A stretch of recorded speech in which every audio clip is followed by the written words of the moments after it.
Death is just one of those experiences we know will happen to everyone. However, we can't be sure how we'll react when facing it.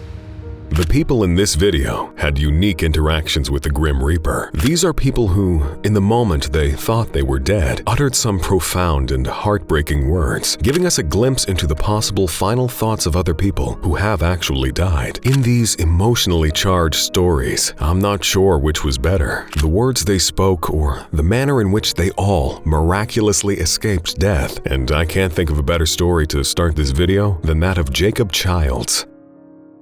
The diver lost at sea. Jacob Childs is a diver who found himself lost at sea in 2016. But little did he know that his GoPro was able to capture a survival story unlike any other. That's a wrap on old Jakey, I guess. On a beautiful day off the coast of Queensland, a scuba diver, Jacob Childs, set out to explore the Althea wreck. According to Jacob, the group he went to dive with took a while to anchor up. This caused some divers to enter the water in different states of readiness, and he was one of the first to jump in. During the dive, the group fought the current, and as they descended down the line, one person was up at the top. Jacob went to swap hands and missed the rope, causing him to surface alongside the boat without the ability to grab onto the tagline. By the time the skipper was able to throw out the tagline, Jacob had already drifted kilometers far, far away, left alone in the water. What was supposed to be a routine dive quickly turned into a nightmare. As Jacob separated from his group, he drifted for more than 6 hours. The experienced diver captured his thoughts on his GoPro. So that's it. The sun goes down, they won't do nothing. That's a wrap on old Jakey. As the sun began to set, Jacob could see and hear helicopters searching for him, but they could not spot him. Straight past. But just before total sunset, after 14 grueling hours, a plane spotted Jacob and water police were able to reach him. Plane's coming back. Plane would have to come back. Jacob was eventually rescued, and despite spending more than 6 hours alone in the water, he didn't let the experience keep him out of the ocean. Jacob explained that his wetsuit kept him warm, and the orange marker at his back made him visible to the helicopter. While floating, all Jacob could think of was, I wouldn't say I was scared. I was thirsty. Jacob's experience and level-headedness helped the search crew locate him, and he was able to make it out safely. This incredible survivor isn't letting his experience turn him off scuba diving. He was ready to get back into the water as soon as he left. Next, we have the motorcyclist's goodbye video.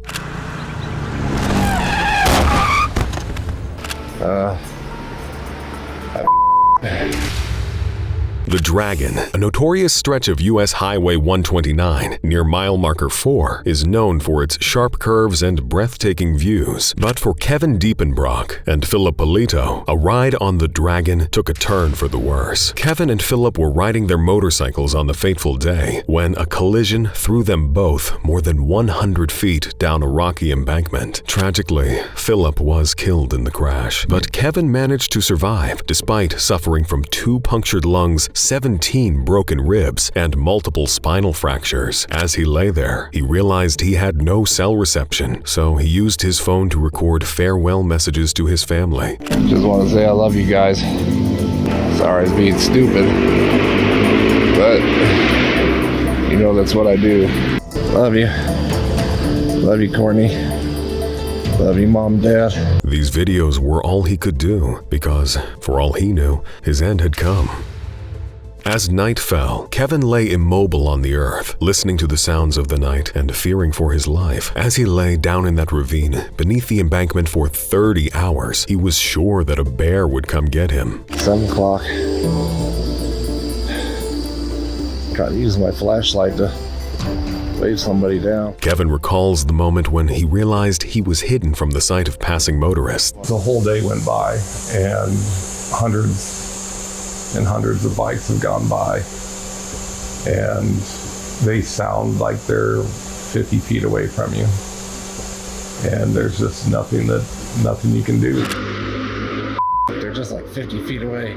He tried everything, from shouting as much as he could to dialing 911, sending text messages, and even trying to update his Facebook timeline with 911 on the Dragon. But nothing worked. With each passing hour, Kevin's thirst became more unbearable. Trained as a first responder, he knew he would dehydrate if he couldn't get a drink. Despite being unable to gather the strength to drag his 6'4", 350-pound frame to the creek nearby, he pulled down vines above him and licked the leaves for a minuscule amount of moisture. In an interview, Kevin recalls,